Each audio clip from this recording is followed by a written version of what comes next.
Sebuah mobil terseret arus saat banjir melanda kota Makale, Kabupaten Tanah Toraja, Sulawesi Selatan pada Minggu malam.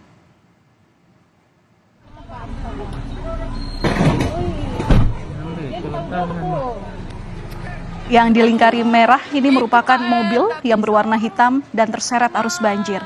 Saat terbawa arus lampu, mobil dalam keadaan menyala. Banjir di kawasan ini terjadi dengan ketinggian 1 meter hingga membuat warga panik. Banjir diakibatkan karena meluapnya sejumlah anak sungai setelah diguyur hujan deras.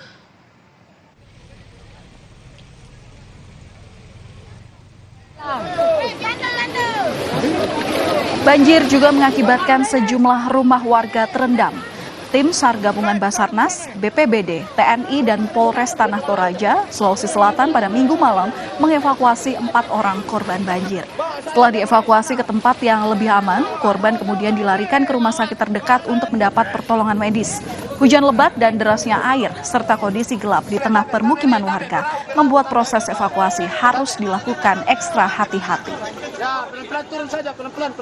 Telah mengevakuasi 4 orang, yaitu terdiri dari ibu-ibu lansia dengan ada kurang lebih 4 orang anak-anak.